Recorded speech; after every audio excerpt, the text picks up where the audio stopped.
So Mordechai tells Esther that she can't not go. She can't do nothing. Right? And he says this must be the reason why you've been taken to Achashverosh, and therefore you've got to do something. You can't wait. You can't hang about. So Esther said, okay. And she said, go and gather all the Yidden who are found in Shushan, with Sumo Alai, and fast for me, Va'al Toichel Va'al Tishtu, and don't eat and don't drink, Shloshes Yomim, 3 days. Very strange. She says, Laila V'Yom, night and day.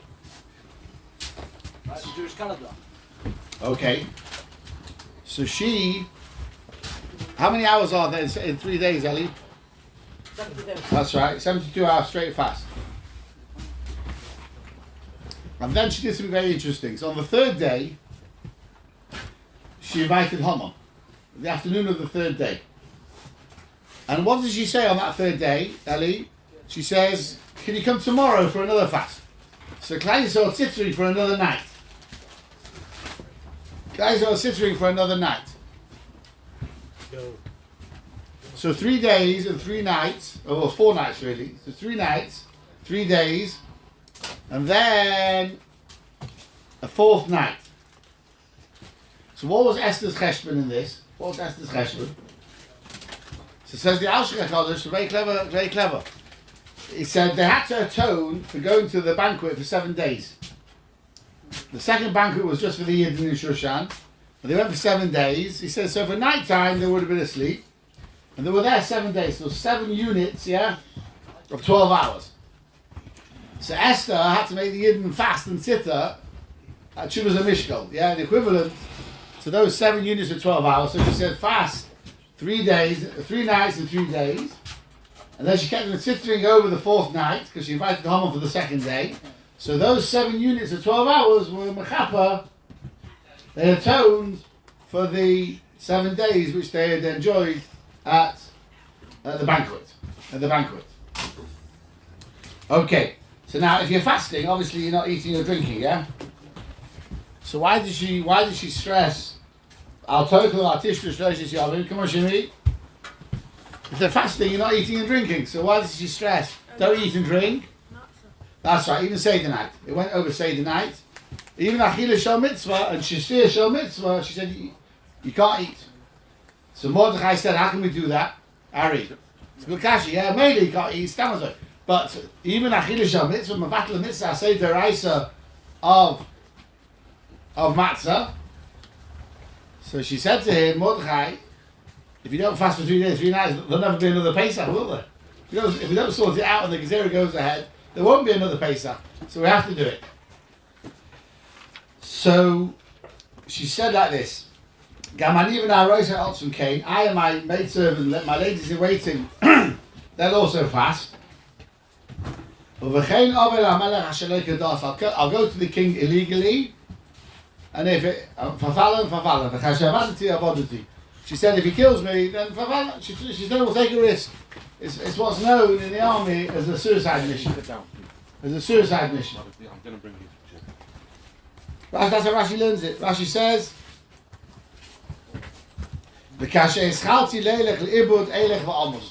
so I'm risking my life, so I'll go and die. If that's what it takes, if that's what happens, so be it. So be it. Now,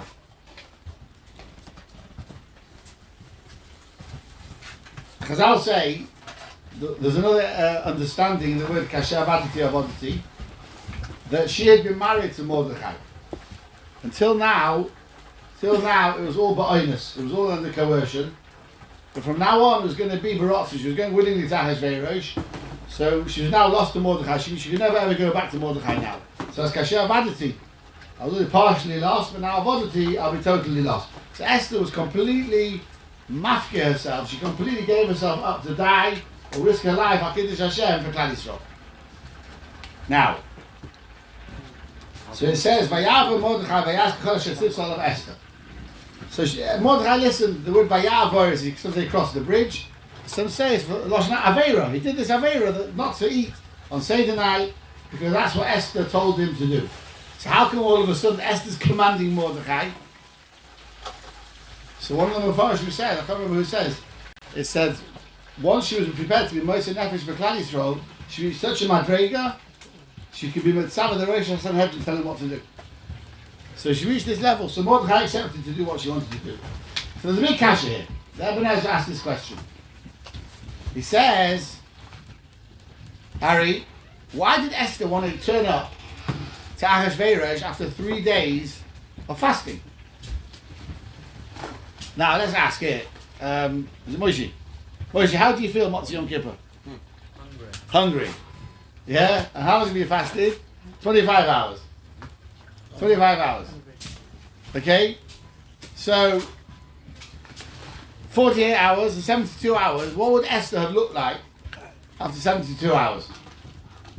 As pale as a sheet and absolutely no energy. You don't have no energy after 1 day fasting already, you got no koyach. It's only 2 days, it's only 3 days. In fact, Chazal even, there is brought down as a makor, somebody fasting 3 days rotzuf, it's the equivalent of 40 tanesim. It's got the same koyach as 40 tanesim. So that's how powerful it is. That's how powerful it is. So why did you do it? Are you going to kill? You got no energy, and you're looking awful. Why would you want to go to Ahasuerus like that? Anyone got any good answers? What? No. Well, after 3 days fasting. Anyone got any good suggestions? Ibn Ezra asked the kasha. Shmuel. No. Why would Esther want to go to the king with no energy and looking as pale as a sheet? Why would you want to go like that to the king? But why after 3 days fasting? Sure just go straight, finish. What? I'm sure husband's seen it in worse states. I don't think he has. I don't think so. So the Ibn Ezra asked this question and he gives an incredible answer. He says,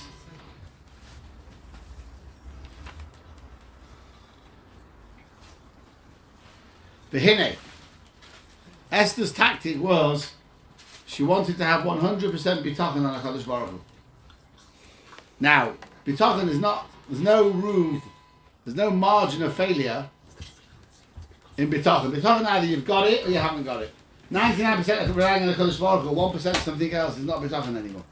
You're not relying on HaKadosh Baruch Hu. Because the Bible says in Shabbat bitachon, he writes it there. He says there's no musig of Bluetooth FM line Bluetooth FM map line E mode.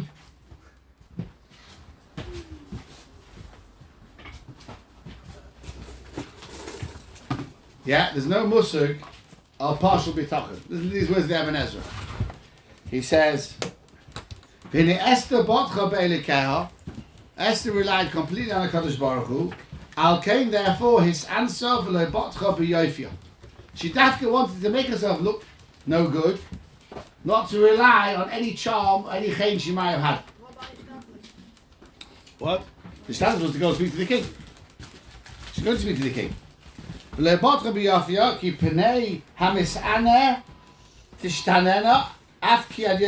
Anyone who fasts goes pale, and certainly after fasting for 3 days, she would look awful. Oh, but ain't time kind of nice. What? Ain't time kind of She nice. wants some on next. She's showing on bitachon now.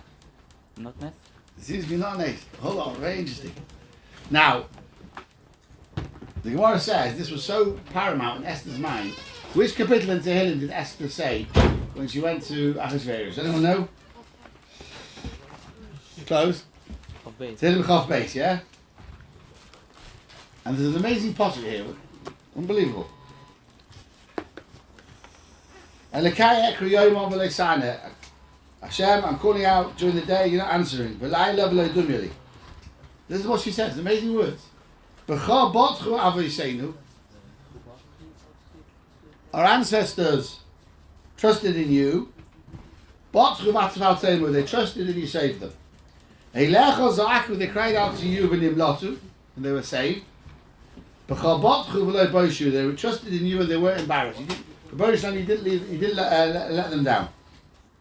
Now, she carries on talking, and she talks about how she never had any parents, so her whole life she's relied on the Kodesh Baruch Hu. Alecha hashlachti mirechem mibetin imi eliata. Right from when I was inside my mother, you've been my God, looked after me. Al tircha b'meni kitzora kreva ki ein oizer. There's no one else to help us. She said we're not relying on anybody else. And then she says something very interesting.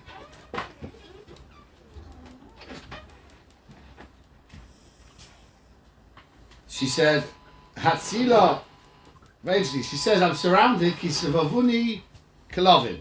I'm surrounded by dogs. And then she says, Hatzila mecherev nafshi, miad kelev yichidosi. Save my life from this dog. And Chazal says she was referring to Achashverosh. And then she changed it. And she said, Hoshi'eni mipi aryeh, save me from the mouth of the lion, and mikani reimani soni.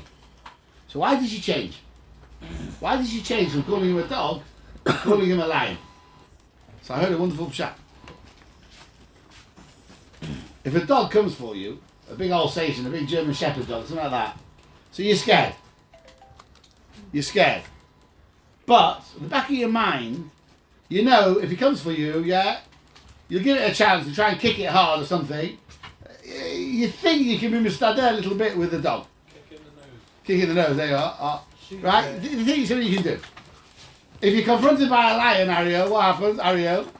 You run, yeah? You don't hang about with a lion. You know you don't stand a chance with a lion. So that's what Esther said. She said the famous pasuk, Keli Keli Lamas Aftani, as she approached closer to the palace, to the throne room, she felt the Shekhinah go away, and she had to go through like a chapel there. So she said, maybe it's because I called him a dog, so she called him a lion. So this is Pshat. She said, because I called him a dog, it means I'm relying a bit on myself, because you think with a dog you can do something. So maybe that's why the Shekhinah's gone away. So then she changed and she called him a lion. Now against a lion you don't stand a chance. So her Bitachon went back up to 100%. And now the Shekhinah came back, and then she was able to go in. Now, the gentleman here asked about Eisem Chalanes. He said, Al-Shekhinah Kodesh says in Pirkei Avos, that's only for a Yachid. He said, but when you work for the Tzibur, you can be Eisem Chalanes l'chachila. The reason why you can't be Eisem Chalanes is because you haven't got enough schusim for it, to pay for it. He said, but a Tzibur, especially a whole Klal Yisrael, can do it because collectively there'll be enough schusim. Right? That's what he says. Yeah, the Shem Shemayim. She says, "Chus havoysim esayosam." He said, "Tzibur's always got a chus." So he said, with the tzibur you can be saying chalanes. It's not Bitachon. Well, who else are you relying on? If you're relying on a kosh baruch doing a nace, ultimately it's Bitachon, isn't it? Okay. Yeah. It's just normally, will you have the confidence to do it? Yeah, will you be able to do it? So he said, "Tzibur." He said, with the tzibur you can do it. Let's move on. So Vayhi Bayim Ashlishi. It's on day 3. Vatil Bash Esther Malchus. Esther puts on Malchus. What's Malchus? So the Fid of Pshat, it means the royal clothes, big day Malchus. The whatever queen would wear on a state occasion, she put them on. Now, here's a good Purim joke someone told me 2 years ago. It's quite a good one. What material were the clothes made from? Silk. No. What clothes were they made from? What material? Silk. Sheish is linen. Yeah. Well, it is a royal clothes. I mean, it is royal clothes. They made of these things, right? By the way, did you know army uniforms are always made out of linen? You know that? They always make out of linen because it's so hard wearing, right? So come on, it's a very good Purim joke. This one, it's really good. What material was Esther's clothes made from? As far as no one's capped it. Polyester. Esther. That's what I just said. You said it? And I said it to him. Oh no, you should have called it out. It's not bad though, is it? Polyester. No, polyester. Okay. So she puts on these royal garments. So that's the feed of Pshat. But it doesn't say big day Malchus. It misses out the word big day. So here there's a remez that she put on Ruach HaKodesh. Now, how do you switch on Ruach HaKodesh? Now, it's not that you can take your iPhone and switch it on, although everyone seems to think they can. But How do you turn on Ruach HaKodesh? How do you do it? How do you do it? How do you switch on Ruach HaKodesh? State of mind, that you're happy, Go no? to bed. Well, very good. Number one, yeah, the Kodesh is going to be Simcha. Yeah, that's number one. The Shekhinah's not showing without Simcha. That's a good one. Don't you need to be sleeping? That's for Nevuah. That's for Nevuah you need to be asleep. Mosh. Mosh knows. Moj? What? Yeah, how do you switch on Ruach HaKodesh? What do I know? Tell me what I know and I'll tell you. Fast for 4 days. That's fasting, okay, but how do you switch it on? It says Batil Bash, you put it on. The rock edit. Well, he seems to be, right? Yeah, it needs a certain attitude of mind which you can home in on, right? Stam Nevi'im, yeah, their minds had to be very, very focused to hear a Nevuah. Okay? So, I haven't found anyone who actually says it, but Chazal said that's what went on here. Because that's real royalty. So now, I'll tell you what actually it means. To put on Ruach HaKodesh means you can feel b'chush that the Shekhinah is with you. Now, tell me some other people in Tanakh who felt that and went and did something while they had that feeling. Even great Sadiq, you don't have this feeling the whole time. It's actually a remez from Shemayim to go and do something. Pinchas would have had it, yeah. Well, Yonah went away from it. Yonah tried to run away from it, yeah. When David went to fight Goliath, Shimshon, there you are, yeah. They felt a very, very strong ruach inside them to go for it. So when David HaMelech went to fight Goliath, he didn't do this every Monday, Thursday, go out and fight people like that. He said a tremendous ruach ois, a tremendous a feeling of courage, and this is the right thing to do. He felt it and he went for it. Ad Kedei Kach, he even took off his armour. Right, Ad Kedei Kach. Right, because he knew what I need armour for, because Rob was with you like that. Yeah, you don't need it. Okay? So all the stories in Tanakh where it happened now, it wasn't the whole time they lived like this. It was certain zmanim, certain tkufas, and other times they were very, very careful about it. For example, Moshe Rabbeinu barges into Pharaoh's palace because Hashem says, "Boy, El Pharaoh, come on, I'm coming in with you." But when he saw a snake on the floor, he ran for his life. And by the snare, he says, he ran away. What's he scared of? Hashem made that snake. He's talking to Hashem here. What's his problem? So you see, it's not every moment you have it, but they get a very strong feeling of it. So when she put on the Ruach HaKodesh, it means she felt the Shekhinah envelope her, standing next to her, so that gave her the courage now to go for it. And therefore now, as well, you'll see in a minute, there's an amazing remez coming up in a minute, which Chazal say, what made her say this, and the answer really is here, because well, they put the idea in her head what to do. Right, so they're being guided. So what does she do? Something very, very strange happens. So Ester Malchus, she puts on these royal garments. She stood in the courtyard of the inner rooms of the king, opposite the king's room. Something very strange, because Baruch Hu arranged, happened here. The king sitting on his throne, something very strange. Noichach Pesach Habayis, opposite the door of the room. Why is that wrong? That shouldn't have been, under normal circumstances, that shouldn't have been. Why will the king never ever sit opposite the door? Come on, Shiri. It's an obvious security failure. Because then no one has to come in to assassinate the king, you can shoot from the door. The king would normally always be to the side, not facing the door. It's an elementary security failure, or breach, or whatever the word is. Okay? And here, because Baruch was Mesavev, the king is sitting facing. Now, why did that have to be? To save Esther's life, Manny, it had to be like that. Why? She's just now broken the law, hasn't she? She's come without an appointment to a dictator who, like that, anybody's head and shoulders can part company very quickly. Right? So, if the king would let him into the right, there's the doors and he's to the right there. So, as Esther would have stood there, so one of the courtiers or one of the things would have said, Your Majesty, the Queen's here. And Achashverosh would have gone ballistic. Why would he go ballistic? That's what I found the Alshis brings a medrash.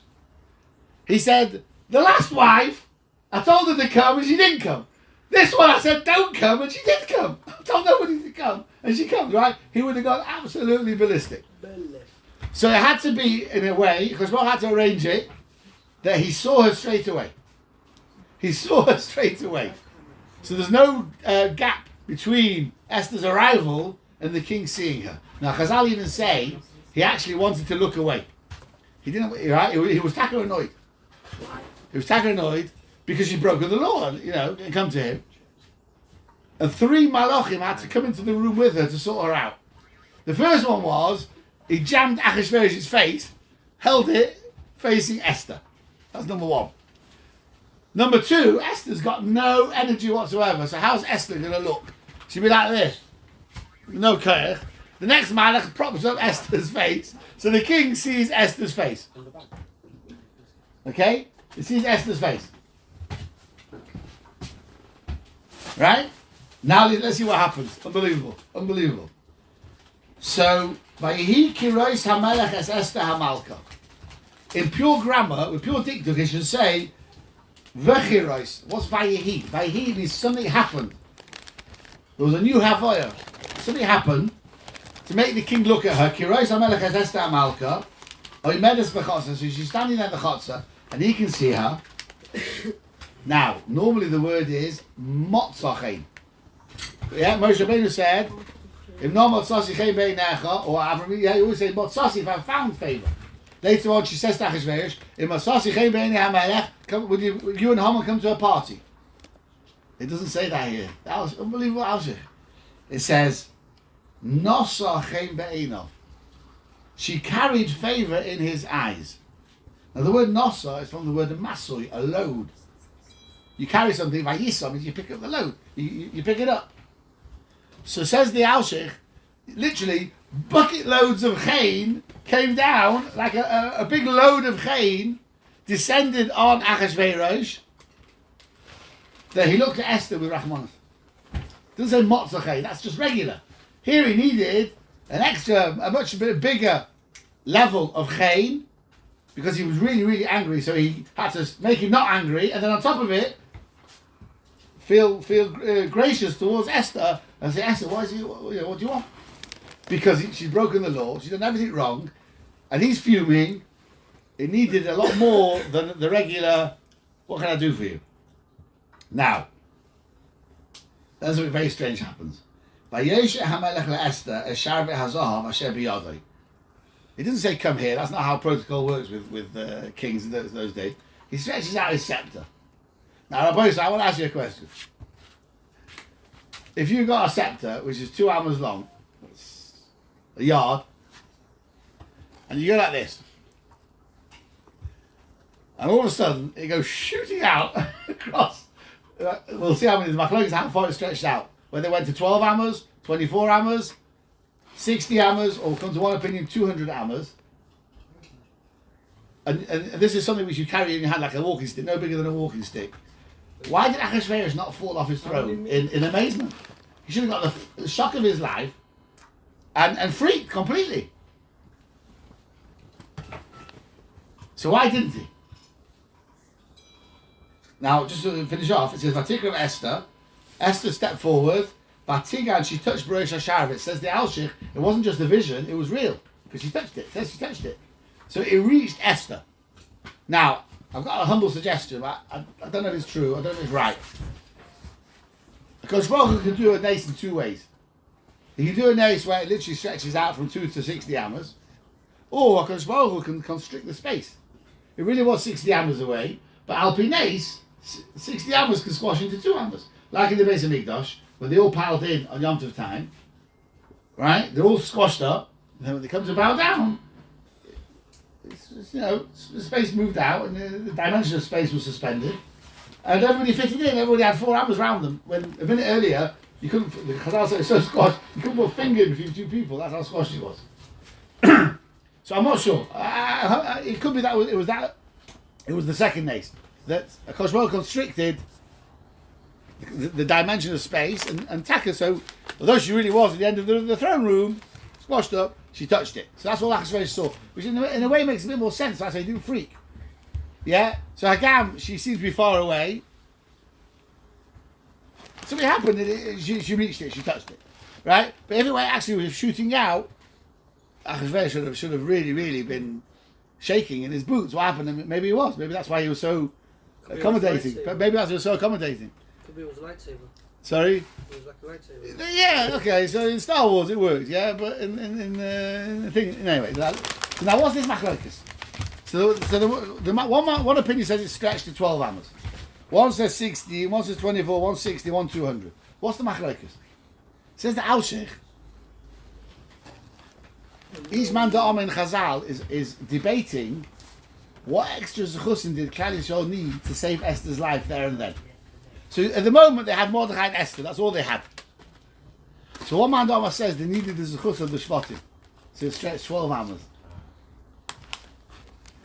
The next one says that wasn't enough. It needed the Shvatim, plus Ephraim and Manasseh gives you a 13th Shevet, plus Avraham, Yitzchak and Yaakov, you needed 16. Zchusim. So it went 16 hammers. The next opinion says 24. It needed the zechus of all the Sfarim in Tanakh, the 24 books in Tanakh. The entire zechus of Torah Shabbat Ksav was also needed to save Esther. The next one says 60 hammers.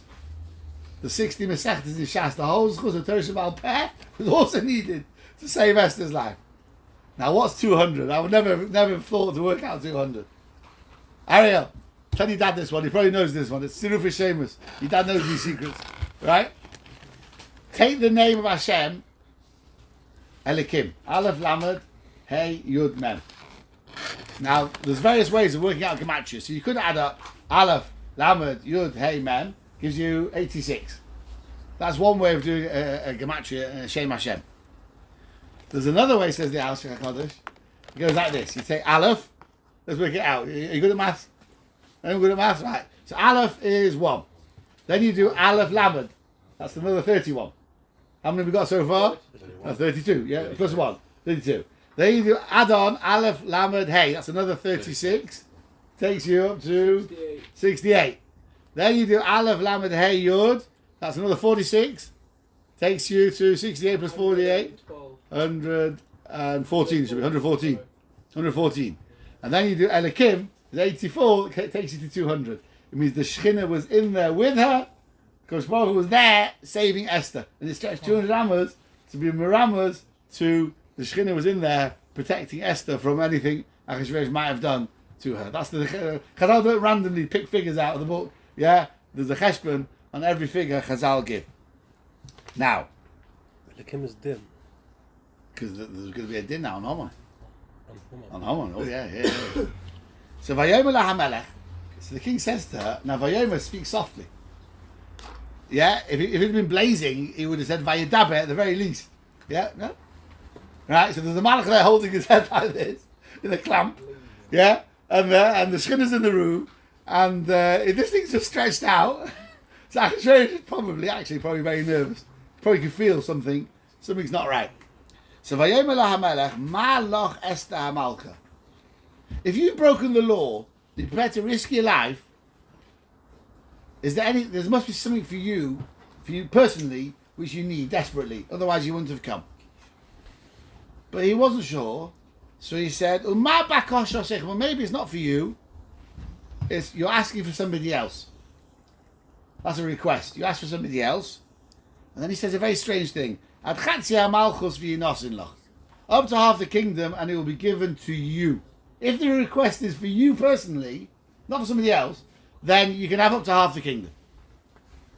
Now, my father's kind of like, he used to joke with my mother. When she used to ask him for something, he would say to her, "You can have up to half my kingdom," right? As big as it was, yeah, half a surgery, right? But so it could be. It's just a way of being generous. Basically, you can have anything you want, yeah, up to half, which is basically limitless. But Chazal say there was a remez here because the Beis Hamikdash was halfway in the from India to Ethiopia. Eretz was halfway, and he was like hinting to her, "You can't ask me for the Beis Hamikdash." Now I've never quite understood this remez because he didn't know she was Jewish, unless he didn't realize what he was saying. He didn't mean that, but that's tachlis what he was saying. So I never quite understood it. Yeah. So sometimes you find, Chazal say, Rashi brings it. It was Misnabe, he actually said words which were Nevuah, didn't realise what he was saying. You go on, Ellie? Maybe if he felt the Shekhinah was there, and Hashem was there, then he was thinking about basically. He was thinking about the Beis Hamikdash. Oh, I'm fitting very well. Well, all of a sudden, the thought enters his head. That'll be very good. That'll be very good. Is it actually the halfway point if you check on Google? Chazal say Ad Chatzia Malchus. You have to know where Hoidu and Kush were. Kush is really Ethiopia and Hoidu is India. But Chazal say Ad Chatzia Malchus, Dava HaChotzit. So, okay. So now, if someone's giving you an open checkbook now, you can ask for what you want. So Esther's got to now think, what am I going to ask for next? What am I going to ask? What am I going to say? How many zeros? Yeah, that's the question, isn't it? That's the, what do they call it, $6 million question, yeah? Or is as many $1 million as you want. V'atoyma Esther, imar ha-melech toiv. If it's all right with the king, now, this is an amazing thing. She said, Yovoy ha-melech v'haman hayom el ha-mishteh asher osisi loy. Now, this is a very strange thing. Let the king and Haman come today to a party which I have made for him. Who's the him? So she meant Haman. Now, she was fasting, don't forget, this is day 3, she couldn't eat. So she was asking the king, look, I'm not going to eat, would you come to a party so you will eat with Haman? Strange thing to ask of a king. Okay? But Chazal points out, Mephoshim points out, if you take the first letter of these 4 words, Yavoi, Hamelech, V'Haman, Hayoim, it spells Yud Kei Vav Kei. It's the tziruf of Hashem's name. Yeah? Yavoi, Yud, Hamelech, Hey, V'Haman, the Vav, Hayoim. Which means these words, she didn't utter them herself. HaKadosh Baruch Hu put in her mind, the Ruach HaKodesh, to make this request. And the Gemara asks, therefore, my Rasa Esther, what went through her mind at that moment to make this request? And the Gemara gives you 11 reasons. Because you need Ruach HaKodesh to think of that in a split second. There's such a depth of thought, it's got to be guided by Ruach HaKodesh. So the Al-Shich says, now, there's amazing, the Gemara goes through this. One of them was like this. And it's a continuation of Esther's Bitachon. She knew you got to rely 100% on HaKadosh Baruch Hu. She knew, a lot of Yidden knew she was Jewish. A lot of Yidden knew that. So what are they going to think when they heard this Gezerah come out? Oh, we're all right. Esther will sort us out, won't she? She's in the palace. Instead of relying on HaKadosh Baruch Hu, they rely on her. So she said, right, I'm going to be Makara of Haman. Can you imagine inviting Hitler to a party? That's what you're talking about, yeah? So they will think, what are the dickens is going on here? What's going on here? She's been Makara of him, but now, why did she have to do it twice? So it says the Al-Shekad is brilliant. The first day, Klal Yisrael could have thought, Esther's up to something clever. She's doing something clever here. But when she invited him a second day, that's when they gave up on Esther. They realised she's obviously in with Haman, and she's not bothered about the Gezerah, and that's when they gave up on her and relied on HaKadosh Baruch Hu. When they relied on HaKadosh Baruch Hu 100%, then the next kicks in. Once you reach 100% Bitachon, HaKadosh Baruch Hu doesn't let you down. Immediately the Yeshua starts ticking, the wheel starts turning, and the Yeshua starts to arrive. But Esther realised she had to get Klal Yisrael up this level, up your level of Bitachon, because we can't do anything if we think we can do it ourselves. Even to 1%. One mashu. That's already not Bitachon. There's no margin of error in Bitachon. It's a very, very powerful thing. And Esther, she herself had peaked, but she had to get Klal Yisrael to do it as well, at least those in Shushan. And it worked. You see, it worked. Esther got us up to that level. And it could well be, that's why Purim is such a special day to daven. Because it's a day where Klal Yisrael relied 100% on the HaKadosh Baruch Hu. So it's Oiskishtel L'Doirus, it's Mamush L'Doirus. This is a day where Klal Yisrael can go for it and daven what they want, because it's a day when we reach that level. We reach the level of 100% reliance on the HaKadosh Baruch Hu, and it's remained L'Doirus. It's never gone away, and that power can be reutilized every year, again and again and again. Just to finish off a little ha'ara on Mishlech Manos. So here, very interesting. It says it's if the idea of Mishlech Manos is for food for the Suda, so pretty much you give anything you would serve at a Suda would do the job. But we seem to take on very paramount. It's the idea of enhancing friendship. So now this gets very sensitive, because everyone's got ideas about what their friend can and can't afford, and everyone's quite sensitive to what they like and what they don't like. So the Gemara tells a funny story. It's quite a funny story. It says Rabbah in the Gemara, yeah, it was the Rosh Hashanah Pompadisa. He sent his nephew Abaya with a basket of dates and a cup of sweet flour to Mori Bama. So he sent back. He emptied the dates and filled it up with ginger. Very interesting. And he emptied out the sweet flour, filled up with the chili peppers. So Abaye said to him, he said, you know, when I get back to Rabba with he'll say, I sent him nice sweet things, and he sent me all bitter, ginger and the Swadi chili peppers, that burn the back of your throat. He said he sent me back, So why was that relevant to the Shlach Manos? Why was Abaye, the Gemara mentions it? So the answer is, I think, Abaye said, look, if Rabba sent you sweet things, it means he likes sweet foods. So send him back sweet foods. Obviously, that's what he likes. You're sending him back very strong and very, very sharp foods. He probably won't like it. So he brings here, Moshe Shlomo said, it's very, very important that try and find out what your friend likes, what he enjoys, and send him that, because that will enhance the friendship. Oh, he sent me just what I fancied, just what I enjoy, right? It's very, very interesting,